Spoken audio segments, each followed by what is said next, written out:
Hello, this is a message about kids' safety in Muay Thai. It's about the future of kids and the future of Muay Thai. If you care about safety of kids competing, you should listen to this video. Children's competition is safer with padding than without. It's that simple.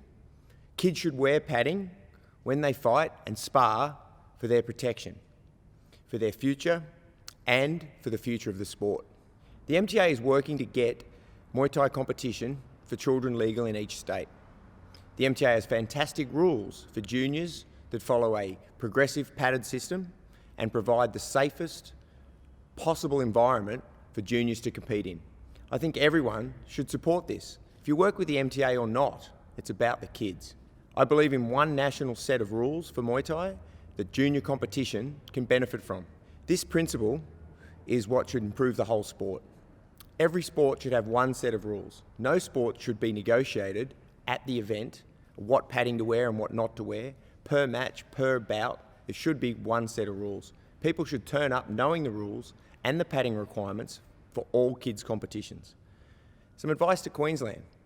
Queensland is unfortunate to not have regulation. If Queensland trainers and parents do not unify and follow the safety guidelines when it comes, regulation will be far more restrictive than they expect.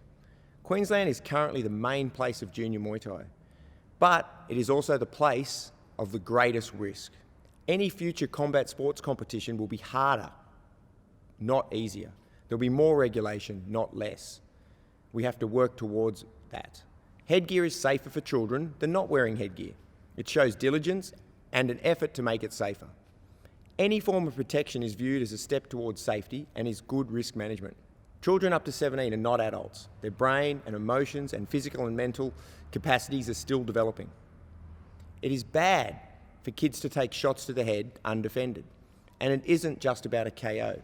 Lots of contact over a period of time can have long-term damage. It's not about just one hard blow or one concussion. Kids under 12 are at increased risk of head trauma from falling as well as from strikes. Kids under 12 shouldn't be doing head contact. Simple. It's also dangerous for them to land on their back of their heads from takedowns or trips.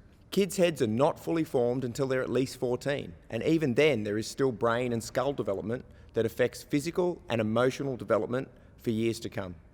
Experienced 16-year-olds are still juniors. They still can't make legal decisions. I get a lot of questions from promoters about adjusting kids' rules. Excuses like, I've already fought without headgear, I've done it without elbows, I've had 15 fights, etc., and it goes on. However, this is not good reasoning as an example, and it shouldn't be happening. You don't use something that shouldn't be happening as a reason for allowing it. We have to care about all the kids that compete. Kids just want to have a go. Padding helps kids stay in the sport and compete more often. Not just headgear. Shin guards protect the legs and the torso developing as well. Please, parents and trainers and promoters, don't match or accept fights for juniors without headgear or elbow guards.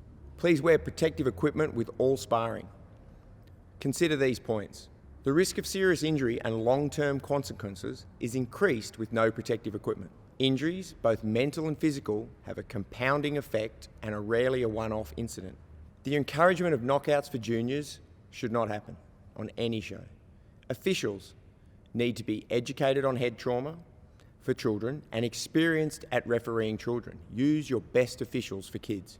The MTA is the nationally recognised government body that the government turns to for advice on Muay Thai.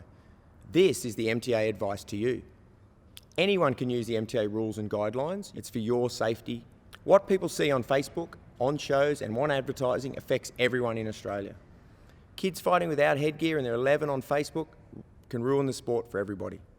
The MTA has strict policies on child protection and child safety that go well beyond the competition arena, and everyone should be aware of them. So please help us promote kids competing in a safe environment.